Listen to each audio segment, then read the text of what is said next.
Poštovani slušalci Radija Mi, dobar dan, dobrodošli u Carstvo zdravlja. Druga emisija u novom ciklusu. Kako smo već najavili, gost emisije je psiholog Nenad Adamov, a tema današnje emisije jeste porodični trougao. Ili bolje još reći porodični trouglovi. Porodično gnezdo u kojem se rađamo, odrastamo, jeste naše glavno životno uporište za svaki životni korak koji činimo. Zdravi porodični odnosi u nama izgrađuju pre svega zdravu ličnost i svaki porodični trzaj se uvek oslika i biva vidljiv kroz naše postupke, naša reagovanja. A u današnjoj emisiji Carstvo zdravlja pokušat ćemo da razjasnimo jednu od zamršenosti porodičnih odnosa koje se zove trouglovi, porodični trouglovi. U tome profesore Adamov, odnosno nama će pomoći. Ovo je sad bila mala privatizacija. Dobar dan slušalcima, pošto se Tanja i ja znamo dugo iz različitih perioda. Moje zvanje je diplomirani psiholog. Ovo profesore zaboravite, to je namenjeno samo određenim ljudima. Dobro nam došli, Nenade. Hvala. I dobro se osjećate u našem studiju. Mi ćemo odmah da krenemo sa razgovorom.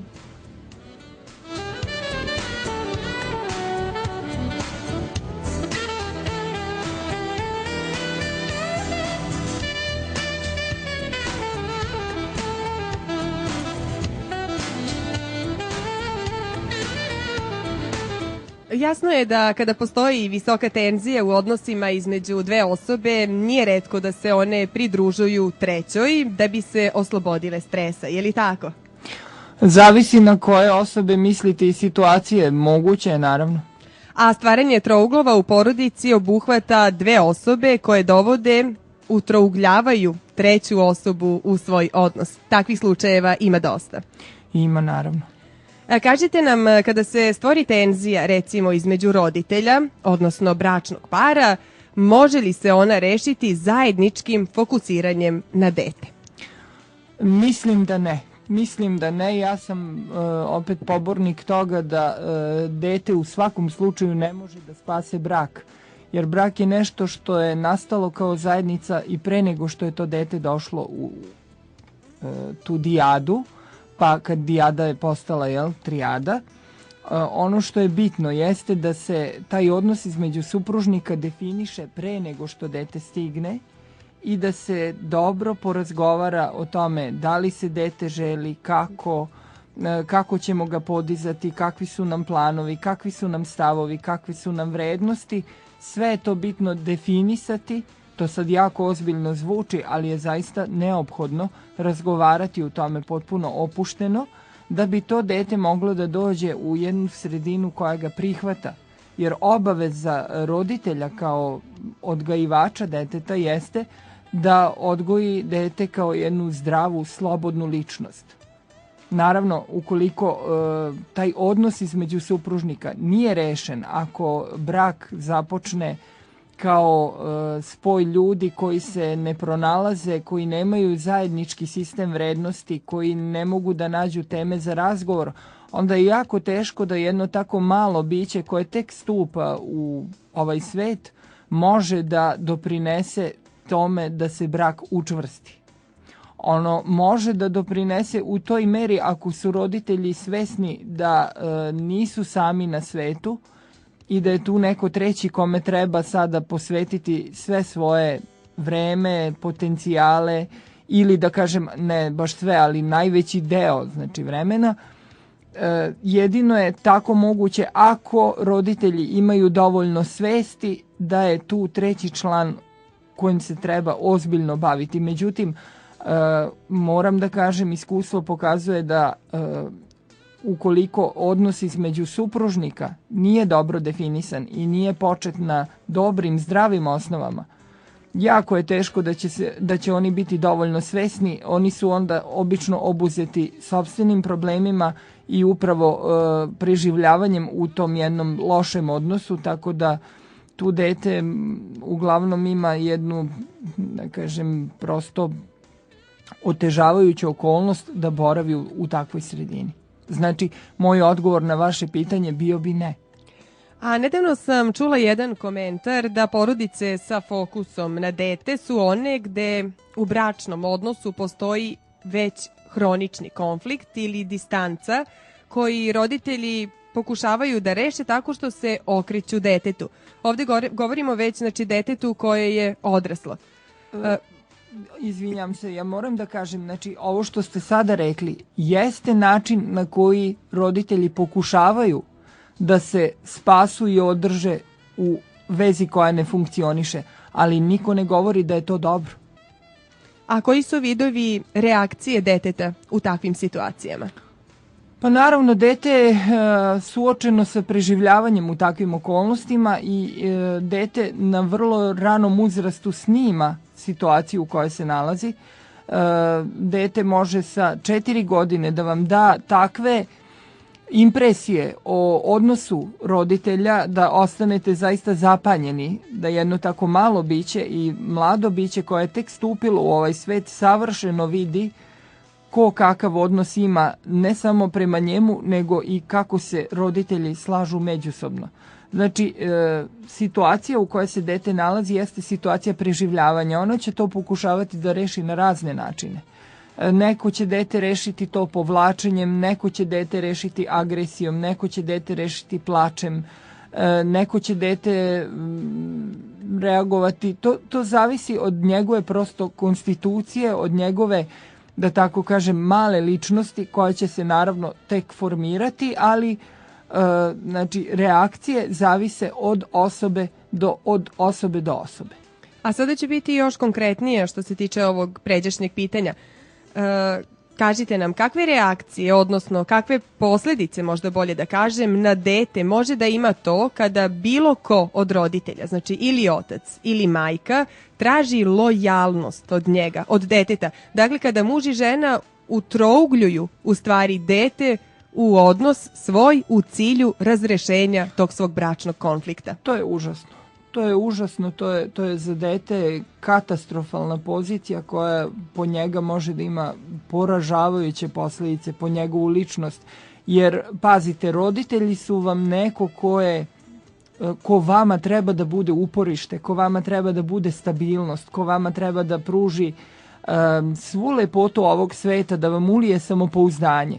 Ako vi tako rano, na najranijem uzrastu, uđete u te igre, koga više voliš, mamu ili tatu, s kim bi radije da budeš, s mamom ili tatom, ja mislim da se ni odrasli slušaoci ne snalaze u takvim zahtevima, a kamoli, tako kažem, ja to stalno podvlačim, tako mala i osjetljiva bića koja su ušla u ovaj svet sa jednom čistotom i sa jednim potencijalom koji tek treba da se razvije u jednu zdravu ličnost. Sa ljubavlju. Sa ljubavlju, naravno, koja je suštinski činilac da sve to ide kako treba, ali ovde nema ljubavi kad vi govorite o manipulacijama, znači koga više voliš, da pokušavam sad preko deteta da ja, ne znam, dobijem neke pozicije, vežem dete za sebe, to su sve jako destruktivne, jako razarajuće stvari i to je stravična pozicija za dete. Znači, nema nekog uopštenog pravila o bliskosti dete-roditelj, na primjer kćerkica za majku ili sinčić za oca? Pa, znate kako, sigurno je da veza deteta i majke je i biološkog tipa i sigurno je posebna, ali mislim da kada dete dođe na svet, naravno, kako kaže i profesor Jerotić, ljubav prema detetu u stvari kreće od njegovog začeća. Od toga kako pristupamo tome da će to dete doći u našu porodicu, da će postati deo naše svakodnevice, kako se ponašaju prema majci koja je u drugom stanju, u kakvoj atmosferi ona iznosi tu trudnoću. Znači, sve je to dokaz ljubavi i dokaz prave emocionalne atmosfere prema detetu. Međutim, kada se dete rodi, izuzetno je važno kakve ćemo te emotivne veze stvoriti i tu mislim pre svega na očeve i to naglašavam. Zato se, moram da priznam, jako radujem što poslednjih godina se javlja inicijativa da i očevi prisustvuju porođaju. To je vrlo, vrlo bitna stavka. Sada ću vas samo za trenutak ovde prekinuti. Prošle nedelje nam je bio gost dr. Predrag Veljković, inače načelnik ginekološkog odeljenja, i doneo je rezultate istraživanja gde su se roditelji, muškarci, znači izjašnjavali da li žele očevi da izjašnjavali da li žele da prisustvuju porođajima svojih supruga. Od 212, sad ne znam da li će biti tačno u ciframa, 170 ih je reklo ne, u cilju plaše se krvi i nemaju dovoljno vremena, 3-4 časa da budu pored supruge koja na svet donosi bebu. Ovi podaci su poražavajući, ali u stvari mnogo govore o vaspitanju muškaraca. Ja ne mislim da je to njihova karakteristika, to što se plaše krvi, pa pobogu ima toliko situacija, mogu to da razumem, ima znači ljudi bez obzira na pol koji jednostavno negativno reaguju na krv. To znači prihvatam, to je moguće, ali ne bih samo voleo da se koriste određene, znači, kategorije situacija kao izgovor. Nadam se da ovo nije izgovor, znači čini mi se da, pogotovo ovo što ste rekli, da ne mogu da nađu vremena, pa pobogu, porođaj je samo par sati, ali vaše dete je vaše dete za čitav život i to vam je doživotna obaveza, pa šta onda očekivati od roditelja koji ne može da nađe par sati za jednu takvu stvar kao što je dolazak bebe na svet, pa šta posle, mislim, ne znam, verujem da me slušaoci razumeju.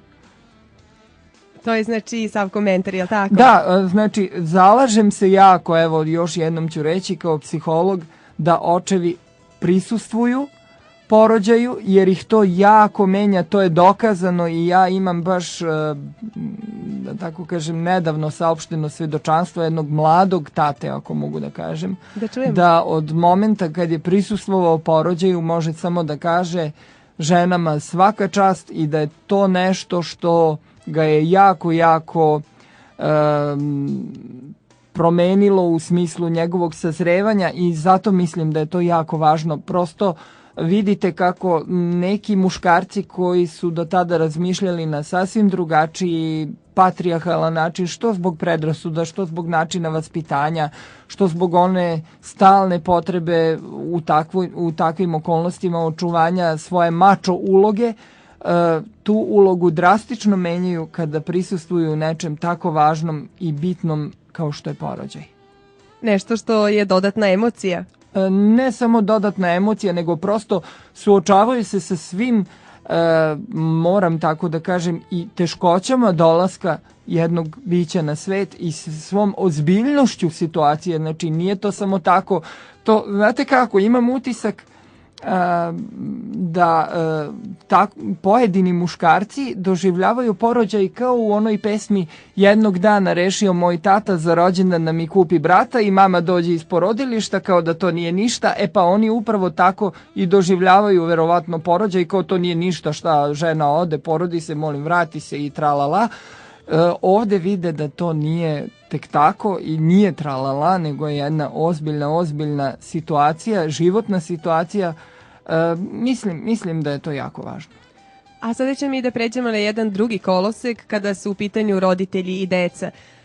Naime, ima i situacija u kojima se bračni problemi roditelja zaobilaze tako što se mama i tata, znači muž i žena, ujedine protiv deteta, označe ga kao loše, kao problematično i kako dete reaguje? Opet izgleda mi danas saopštavate samo strašne primere, ali dobro, to je deo života i zato smo tu da upravo o tome prokomentarišemo. To je opet strašna pozicija za dete, jer tu se samo dete koristi kao izgovor za svoje loše odnose i to je katastrofa. Mislim, ja mogu samo da se užasnem nad životom jednog bića u takvoj porodici.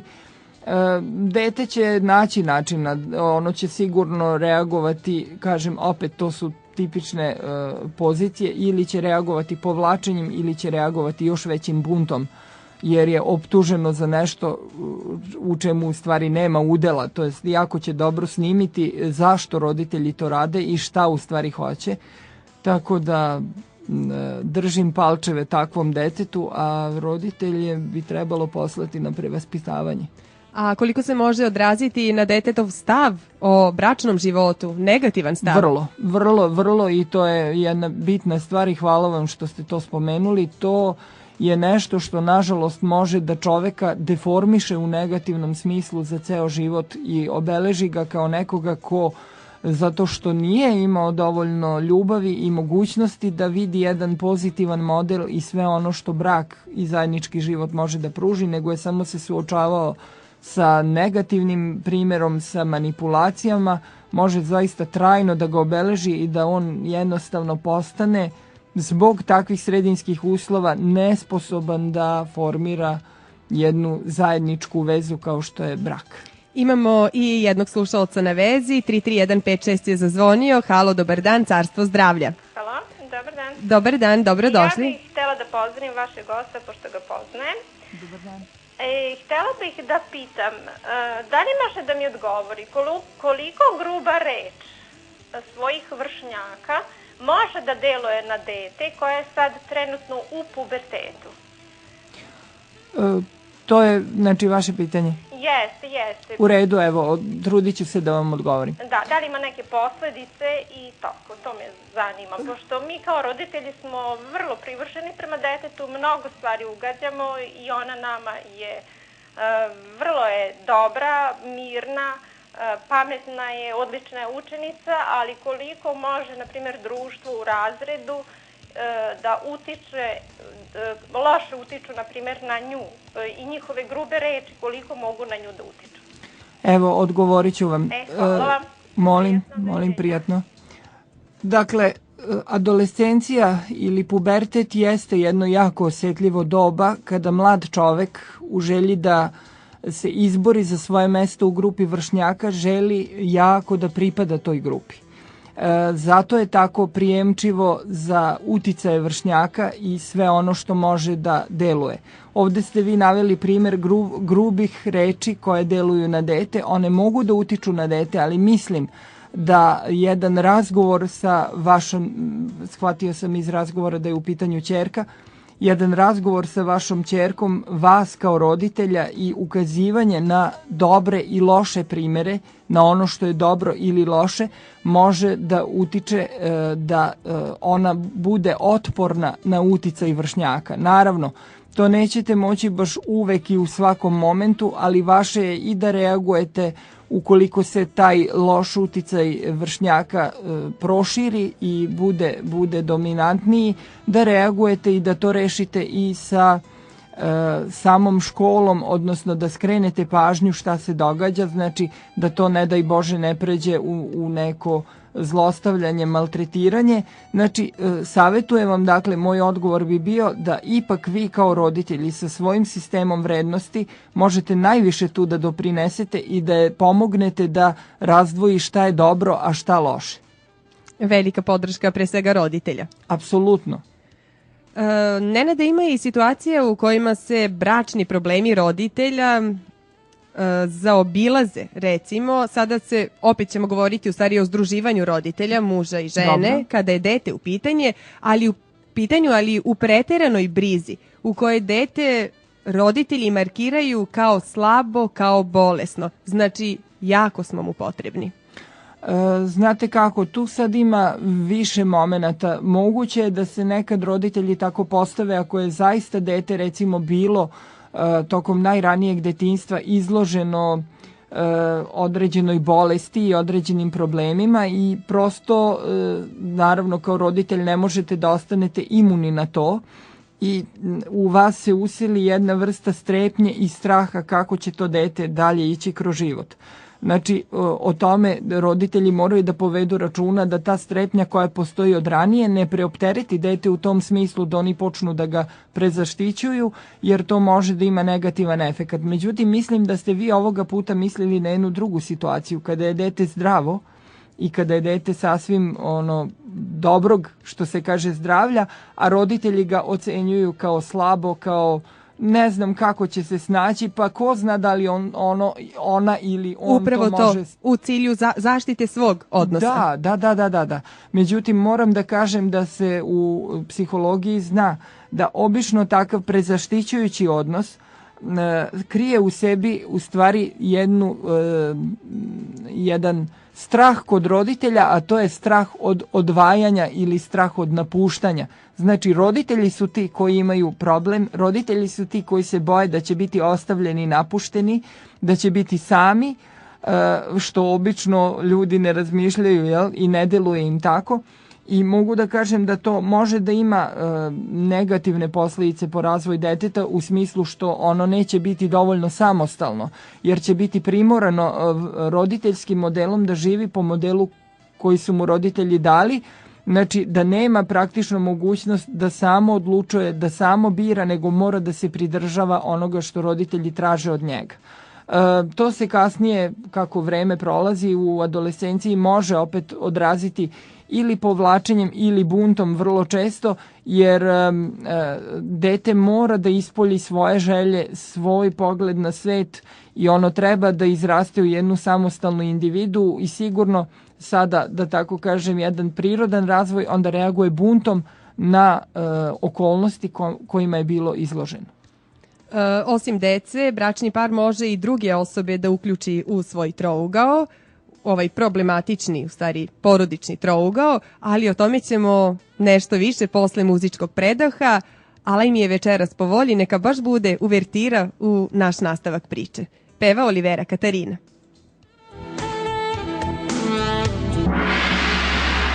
Svake srede u 16 časova na talasima radija AMI Carstvo zdravlja. Emisija u kojoj ćete naučiti kako da osvojite i sačuvate najveće bogatstvo. Zdravo telo i zdrav duh. Gostovaće stručnjaci iz različitih medicinskih oblasti. Emisiju uređuje i vodi Tatjana Rađenović. Koračajmo zajedno u carstvo zdravlja.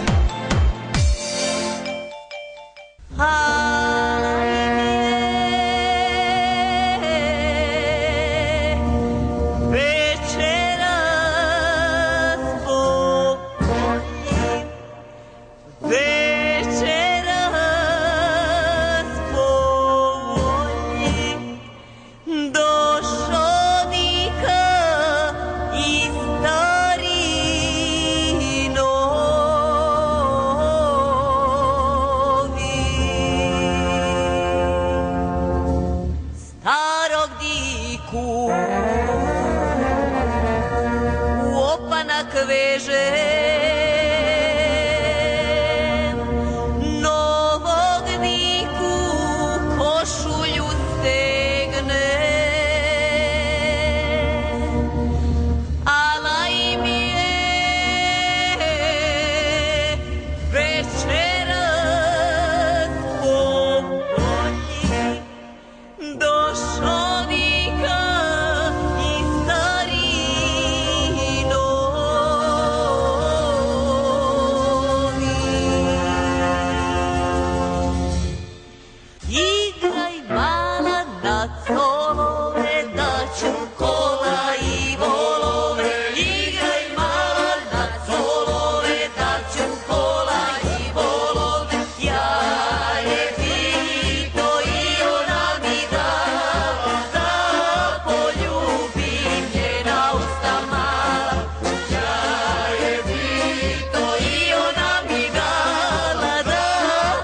šta sve mogu da učine crne oči, plave oči, zelene. Da. Čudesan. Čuli smo. Da.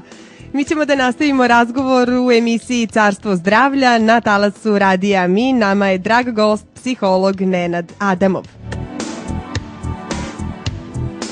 Govorimo o porodičnim trouglovima i prva asocijacija uvek nam je, kada kažemo trougao u porodici, onaj ljubavni trougao. Trougao bračnog para koji uključuje u sebe vanbračnu ljubavnu vezu najčešće, koja vrlo često može da iskomplikuje brak i ja ne bih više pričala o tome, vama prepuštam reč. Pa, sve ste lepo rekli. Ono što bih ja samo mogao da dodam kao psiholog, kada nastane takva situacija ljubavnog trougla, to ni malo nije jednostavno. Ono što bih ja voleo da skrenem prosto slušalcima pažnju, tada se treba zapitati u stvari kako mi biramo tog našeg partnera. I ljubavni trougao je samo posljedica nečega, najčešće, što nismo dovoljno razrešili i nismo dovoljno razmišljali o tome kako smo mi u stvari ušli u vezu sa našim, ajde da tako kažem, primarnim partnerom u bračnoj zajednici. Znači, koji su to kriterijumi na osnovu kojeg mi biramo tog partnera. Jer to će nam onda pomoći kada ti kriterijumi budu kod nas jasnije definisani, da kad već uđemo u brak, nema potrebe za bilo kakvim trouglovima. Da li taj ljubavni trougao koji se pojavi može da bude samo trenutna slabost? Može, moram da priznam, može i to može da se desi, ali ta trenutna slabost u stvari samo pokazuje, znači, neke osobine koje postoje u nama, a kojih nismo bili u trenutku dovoljno svesni. A kažete nam, da li ta ljubavna afera koja se pojavi između dva supružnika, između muža i žene, može da, osim toga što može da oslabi, da li može da pojača neku bračnu vezu, ukoliko se ona prebrodi na najbolji način? Ja bih tu bio vrlo oprezan. Nisam baš pobornik toga da to ojačava vezu. To ponekad može da se desi, ali ne bih se usudio da to kažem da mogu ljudi koji se nađu u ljubavnom trouglu da računaju na to, i sigurno ne bih preporučio slušalcima to kao metod ojačavanja sopstvenog braka. Nikako. A kako komentarišete komentar, znači onoga ko uleti u tu vanbračnu vezu, da mu je bio potreban odušak? To onda opet govori o tome da neke stvari u braku nisu dovoljno razrešene i da ta ličnost koja daje taj komentar nije svesna dovoljno sebe i svoje ličnosti, svojih osobina, ako mu je to odušak za nešto što se zove brak. Bolje je onda lepo priznati i sebi i partneru da ga nešto opterećuje i pokušati da taj problem razreši u razgovoru, naravno koliko i druga strana spremna na to, a ako ne ide, bolje je onda razvesti se nego prosto praviti jednu takvu komplikaciju, moram tako da kažem, ja se izvinjam, znači nisam uopšte, da me slušalci ne shvate pogrešno, nisam moralista, ne želim da morališem i ovo su jako osjetljive stvari. Znači mogu da razumem i sve je to u ljudskoj prirodi i nije ništa novo, ali bih ipak savjetovao slušalcima da budu oprezni, da preispitaju sebe i pre nego što požele tako nešto, da dobro razmisle, pa ako imaju dovoljno snage da priznaju i sebi i partneru da njihova veza ne funkcioniše, da prvo pokušaju da je razreše, a ako ne ide, bolje je da se razvedu, pa nek se onda prepuste novom partneru potpuno slobodni. Zašto uništavati zajednički život? Jer ipak to znate, ljudi nekad dosta naivno pristupaju stvarima, pa imaju utisak da će oni biti dovoljno veliki, ajde sad da se izrazim žargonski, maheri, majstori, da to druga strana neće primetiti, ali verujte mi, to se definitivno primećuje, osjeća, čak i ako vi budete ne znam kakav majstor u sakrivanju tragova i tako dalje. No dobro, mislim da smo bili jasni. A pogotovo u malim gradovima, Kikinda nema svoje lavirinte. Ne samo u malim gradovima, tu uopšte nije u pitanju veličina grada, nego kada se vi sretnete sa svojim partnerom i osetite da tu neke stvari više nisu iste, ostaje na vama da to razrešavate, ali znači upozoravam da se to itekako zna, odnosno intuitivno zna. Znači niko nema tolikog glumačkog dara da skrije? Ne. Kažite nam koliko, recimo, uletanje u neku od ljubavnih afera, tako da kažemo, može da bude i način da se bračni par okrene od problema koji je u osnovi njihovog odnosa. Da to u stvari bude beg od bračnog problema, okretanje nekoj novoj ljubavi. To je moguće. Mogu samo to da kažem. Moguće je da kažem, osoba koja nije svesna sebe, znači u ovom slučaju nije svesna tog segmenta da postoji neki drugi problem ili je svesna problema koji ne može da razreši pa pokušava da pobegne od toga tako što će biti sa nekim drugim, ali opet kažem, poštenije je onda reći problem postoji, ako možemo zajedno možemo, ako možemo da ga razrešimo možemo, ako ne, bolje neka svako pokuša da nađe sebi novi put, jer niko nije ovde da bi proveo svoj život u jednoj zajednici koja ga ne ispunjava i mislim da svako treba da živi punim životom. A kada sam postavila ovo pitanje, mislila sam na taj nesvesan beg. Dakle, volim svoju ženu, ali ne shvatam da mi imamo problem druge prirode. Znači, nije problem ljubav, nego je nešto što nismo uspeli da otkrijemo kao problem. Pa kažem da osoba nije u najvećem broju slučajeva nije dovoljno svesna da problem postoji i zato ulazi vrlo često i u neke situacije trougla. 33156 je otvoren za vaša pitanja. Ukoliko imate da nešto pitate naše gosta, sigurna sam da je milion takvih pitanja. Gost studija Radija Mi, emisije Carstvo zdravlja, jeste psiholog Nenad Adamov. Sada je opet ova tema u trougljavanju koju ćemo započeti pomalo škakljiva. Sve su u stvari takve golicljive. Vrlo su osjetljive. Imamo već jednog slušalca na vezi, 33156 je zazvonio, a slušalac je, čini mi se, pobegao. Pokušat ćemo ponovo. Ništa od zvanja, budite strpljivi. Kada pozovete 33156, javit ćemo vam se i vi ćete postaviti pitanje našem gostu i dobit ćete pravi odgovor. Kao što rekao smo, u stvari škakljive su teme. Imamo i trougao koji je veoma čest, osim znači bračnog para. Telefon zvoni, pokušat ćemo još jednom, ali ništa od poziva ovog. Započet ćemo mi razgovor. Dakle, s jedne strane imamo bračni par, muž i žena, a sa druge strane su svekar svekrva ili tašt tasta. Problem velikog sina. Tašta, odnosno tast. Da. Jel' tako? Da. Imamo često zaštitničke majke. To što je učestalo. Ba, pričali smo negde... Nešto smo u jednoj emisiji dodirnuli ovu temu. Ne samo u jednoj, nego smo i u današnjoj emisiji to dodirnuli upravo kroz taj zaštitnički odnos roditelja prema detetu.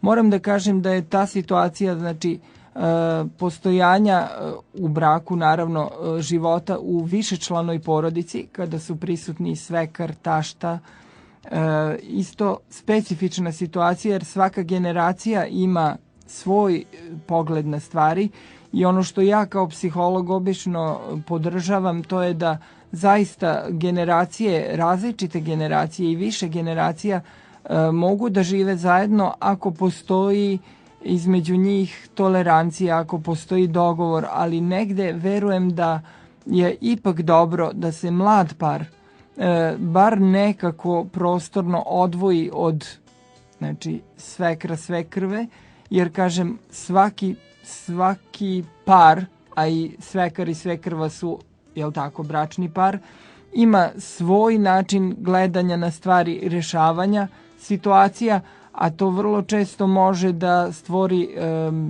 vrlo velike konflikte ako ljudi nisu spremni na dogovor, kompromis.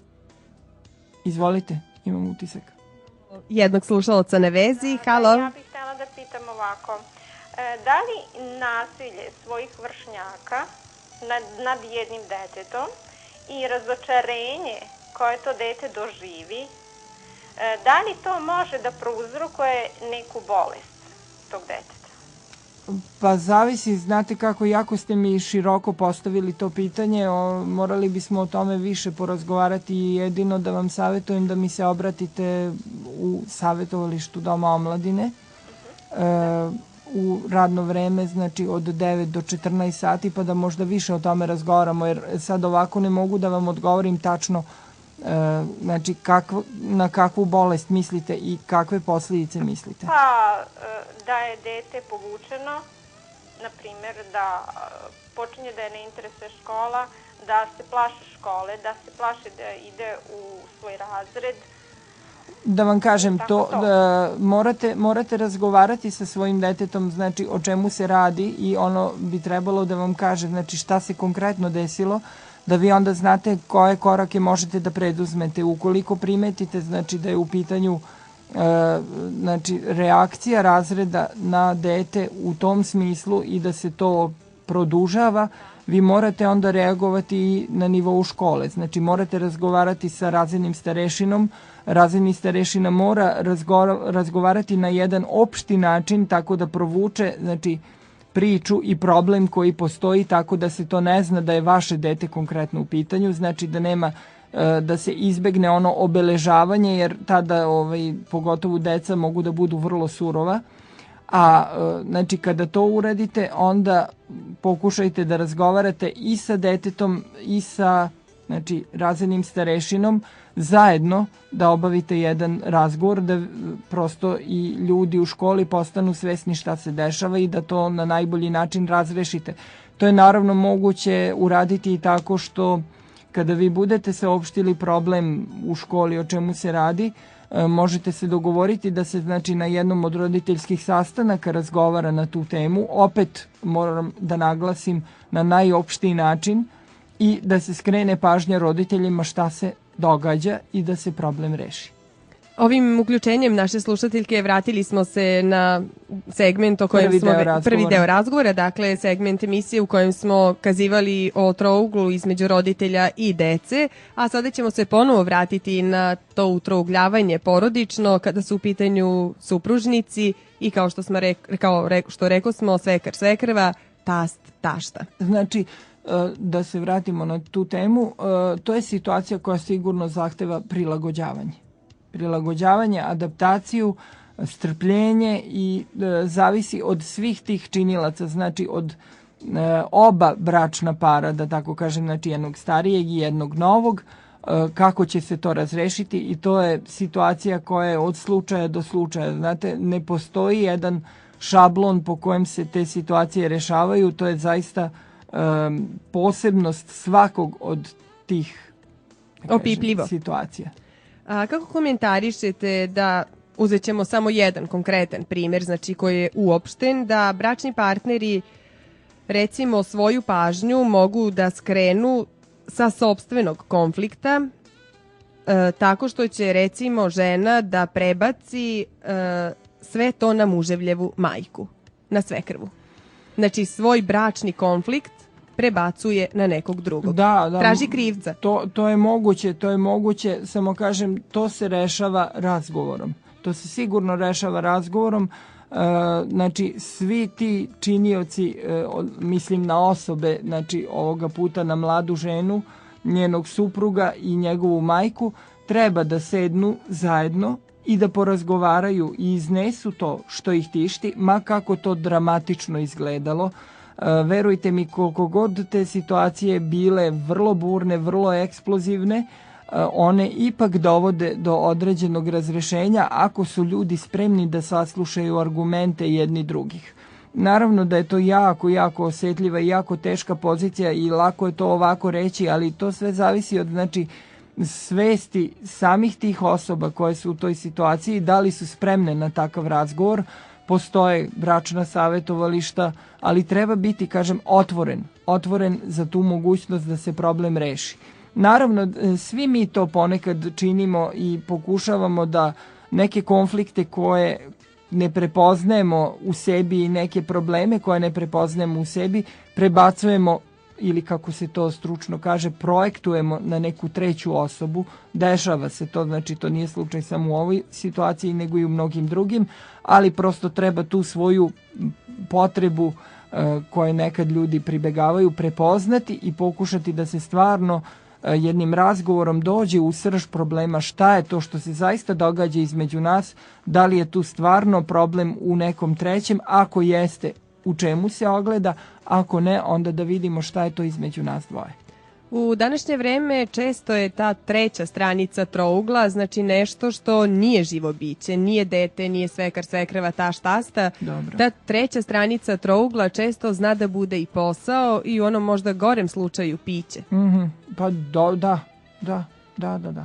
Kako to komentarišete, znači shodno današnjem vremenu i aktuelnosti današnjeg vremena? Da posao... Sigurno da u današnje vreme brzog života i tempa i potrebe da se materijalno obezbedimo, što je egzistencijalna potreba, takav problem može da se pojavi.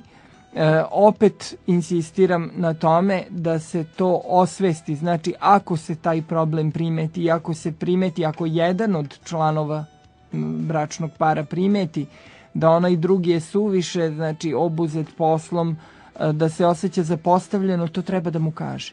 To treba da mu kaže, naravno da izabere način kako će mu to saopštiti, kojim rečima, da ga ne povredi suviše, a da mu stavi do znanja o čemu se radi, da vodi računa kada će mu to saopštiti, znači ne kada vidi da je on umoran, da ne zna gde mu je glava od posla, recimo, i tako dalje, da ima neku važnu stvar poslovnu koju mora da obavi, znači da izabere i trenutak, mora se jako osluškivati, mora se biti prosto mudar. Apsolutno vas razumijem šta kažete, ali mislim da dobro znamo da mnogi nemaju tolerancije u razgovoru. Apsolutno je nemaju. Verujem, to je, priznajem, vidim i ja to u svom savjetodavnom radu, da je to vrlo, vrlo veliki problem i činjenica je da to postoji, ali znate kako, sada smo ovde na to da ukažemo upravo koliko je važno razvijati tu toleranciju, iako možda ne nalazimo u određenom momentu snagu za to i imamo utisak da baš nismo raspoloženi za tako nešto, ali verujte mi da je to stvarno način da se stvari razreše i nije samo prazna priča. Kao ključ rešenja. Da. Iz nekog vašeg ugla, iz vašeg iskustva ili nekog vašeg saznanja, koliko je to u trougljavanju učestali pojava predmeta, na primjer da televizija ili nešto slično tome odvlači pažnju i postaje problem? Mislite ili na primjer utakmice? Aha, pa to je opet hobi. Kažem, to ste tako misli, dobro. To je opet stvar dogovora između partnera. Svi mi imamo i normalno je i potpuno je prirodno da svako od nas kad uđe u bračnu zajednicu sa sobom unosi sve svoje karakteristike, interesovanja, hobije i nije stvar u tome, to često ljudi pomalo naivno misle da ukoliko je partner sa mnom i ukoliko smo mi u braku, mi moramo obavezno da volimo iste stvari sa istim oduševljenjem kao što to volim ja. Znači, to mora da voli i druga strana. To je pogrešno. Mi treba da imamo svoje hobije, svoje interesovanja koje će se i razlikovati od interesovanja onog drugog. Možda čak naš partner neće voliti to što mi volimo, samo je važno da to ne bude da ne bude tolika razlika u sistemu vrednosti da je to za drugog partnera stvarno nepodnošljivo. Ali mislim da nije problem toliko u tome da li u određenom momentu volimo da pogledamo, ne znam, utakmicu ili možda neki film ili neku seriju, već je problem, ako se takav problem javi, znači da neko od partnera reaguje na to. Sećate se one pesme Ko ti više znači, ja ili televizor? To je upravo suština. Znači, postoji nešto u našem odnosu što mi nismo razrešili u tome šta ne funkcioniše, pa nam onda više neće biti problem da li ti gledaš televizor ili ne, nego kakva je naša bliskost. Mi očigledno nismo razrešili pitanje bliskosti, naše povezanosti, i to je ono što u ovom slučaju smeta. A prošle nedelje emisiju Carstvo zdravlja obeležili su pesme Harisa Džinovića. Ove nedelje izgleda prednost ima Olivera Katarina. Pesma Ljubav.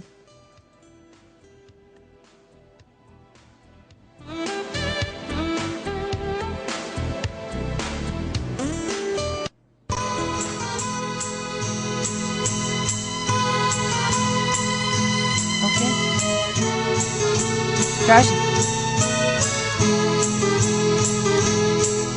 Ti samo, pa pazi, mi smo malo kasnije počeli. Ti slobodno pređi, što se mene tiče, ako te neko neće kritikovati.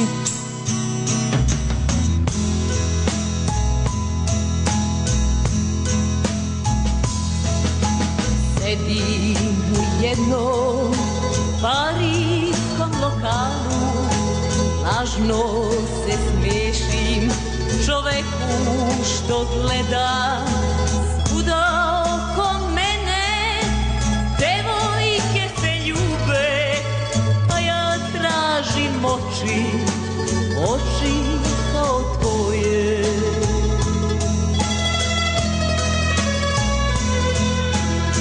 Muzika svira, lelujaju senke, mahnite od snage ovog letnjeg vina. Misli sve su dalje, a samo ja sam ovde. Sedim tako sama, kao dobra vila. Ja te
Svake srede u 16 časova na talasima radija AMI Carstvo zdravlja. Emisija u kojoj ćete naučiti kako da osvojite i sačuvate najveće bogatstvo. Zdravo telo i zdrav duh. Gostovaće stručnjaci iz različitih medicinskih oblasti. Emisiju uređuje i vodi Tatjana Rađenović. Koračajmo zajedno u carstvu zdravlja.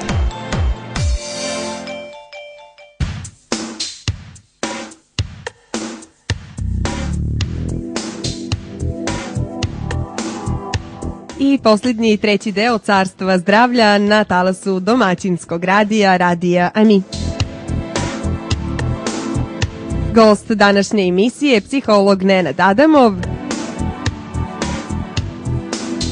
Govorimo na temu porodičnih trouglova. Ovo je široka oblast, široka tema, a mi smo malo vremenom ograničeni. Nešto smo kazivali u ovom uvodnom delu o višegeneracijskim trouglovima, zato sada nećemo posebno o tome kazivati, izdvajati, ali ćemo malo da obratimo pažnju na jednu drugu vrstu trougla koji obuhvata decu, maćehu i biološku majku. Naime, mališani mogu da često pružaju otpor prema maćehinim nastojanjima da zameni biološku majku, a sa druge strane, majka prava može da osjeća opasnost od nove supruge. Kako to komentarišete?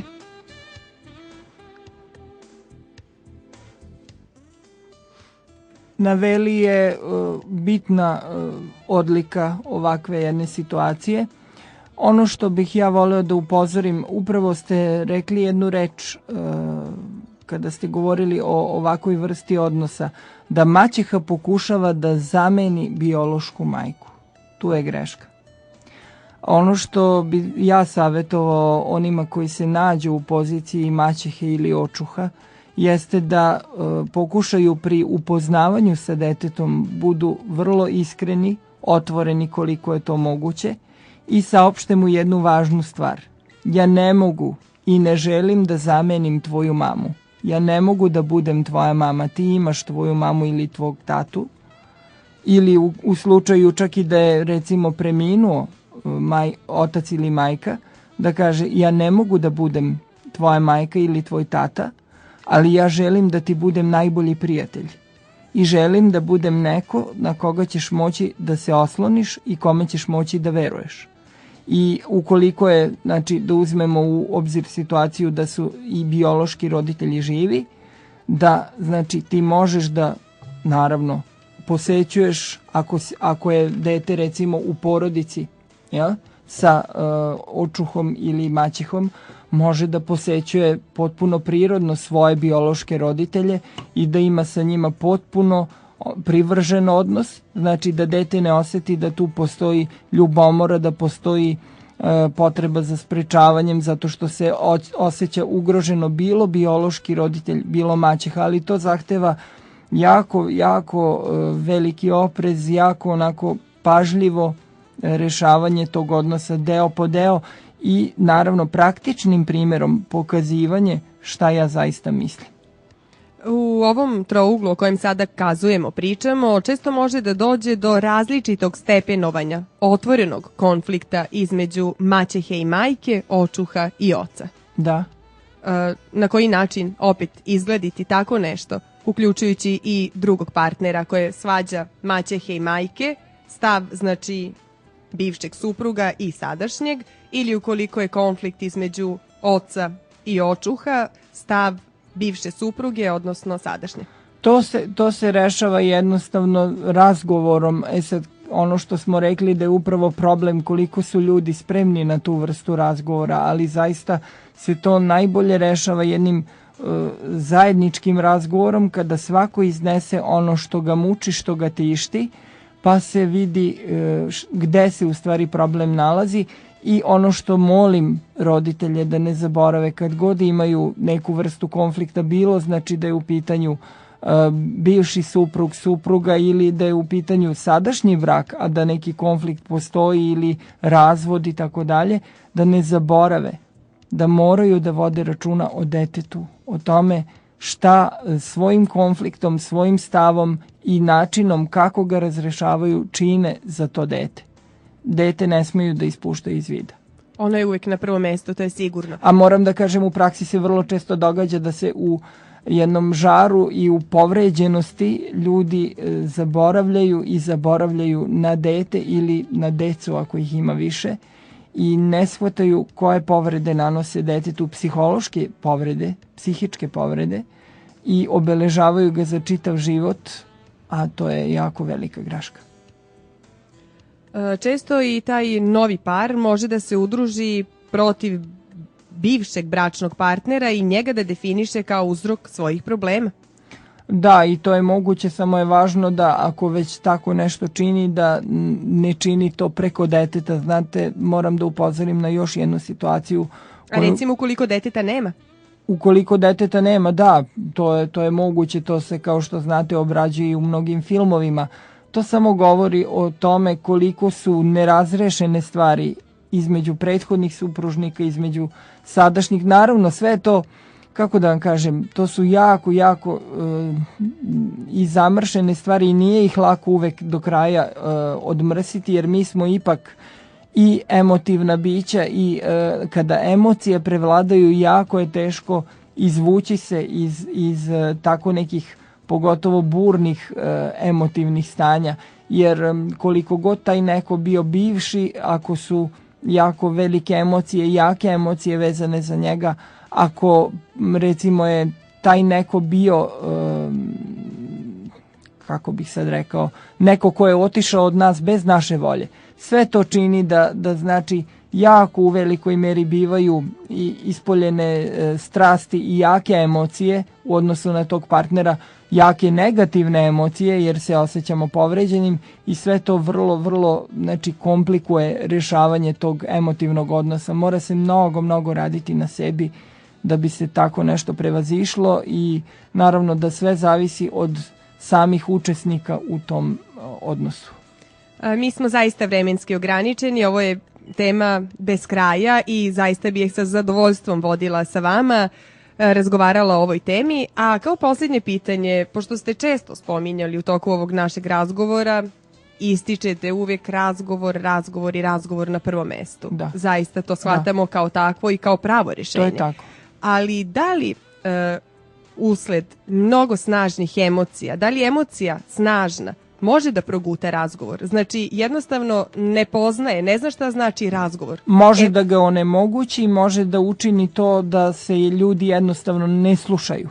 Zato je upravo potrebno i nekada dozvoliti da te emocije izađu. Koliko god se mi plašili tog izliva emocija, koliko god te emocije bile strašne, negativne, verujte mi da se vrlo često dogode kad se te negativne emocije izbace, kad ih izgovorimo, kad ih saopštimo jedno drugom, bez obzira koliko se čujemo ili ne, kad neko vreme prođe, to tek otvara prostor za razgovor. Tek tada kada se oslobodimo, znači tog tereta jakih emocija, kada izbacimo to iz sebe i saopštimo to drugoj strani, tek tada imamo pravi prostor za razgovor, jer su onda obično ljudi smireniji, rekli su to što ih tišti, kako god to bilo. Naravno, ja ipak moram kao čovjek od struke da upozorim, uvek gledajte da saopštite koliko god stvari dramatične bile, teške bile, da saopštite to na nekako bar prihvatljiv način, znači nemojte baš dozvoliti da stvari provaljuju iz vas, znači pokušajte malo da se pozabavite time ili pokušajte, malo može čudno da zvuči nekad, pokušajte da recimo kad ste sami glasno izgovorite ono što biste nekom drugom saopštili. Vrlo često se ljudi onda trgnu i vrlo često onda shvate koliko je u stvari jaka ta njihova izjava i koliko je možda u momentu i preterana, tako da to može nekad i da osvesti. Znači pokušajte to nekad da uradite i nasamo sa sobom, da izgovorite nešto što želite da izgovorite nekome na koga ste recimo jako ljuti, jako ste povređeni i tako dalje. To će vas voditi ponekad u to kako da najbolje saopštite na pravi način ono što osjećate, a da ne budete tako baš siloviti, što je vrlo važno. Ovo nam je bila dobra terapija, ove vaše sjajne reči. Nadam se da smo bar pomogli slušaocima da razmišljaju na ovu temu i da pokušaju da učine svoj život još bolji. Naš gost ovo nedeljne emisije Carstvo zdravlja na talasu Ami radija bio je psiholog Nenad Adamov. Biće vremena, Nenade, ponovo ćete nam doći u goste. Hvala na pozivu, prijatno. Da li je ovo najbolji način da završimo emisiju pesmom U ime ljubavi? Ja se slažem. Dakle, Olivera Katarina, U ime ljubavi, pozdrav do sledeće srede i ostanite sa nama.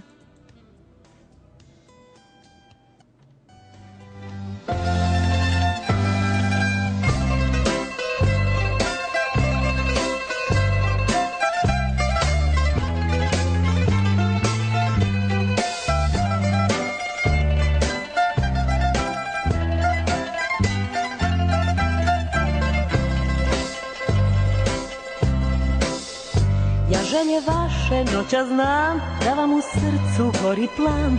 Želite pesmu da vam dam dušom svom. I naše oči sada znaj, ne vide dno, ne vide kraj. Od zlatnih niti satkana sva ljubav je ta. U snežnoj divnoj noći toj, što slave svi. U ime ljubavi, u ime radosti, u ime sreće za sve nas ispimo san. Popi do dna i ti jedini moj. U ime ljubavi u našoj noći toj. U ime ljubavi, u ime radosti, u ime sreće za sve nas ispimo san. Popi do dna i ti jedini moj. U ime ljubavi u ludoj noći toj.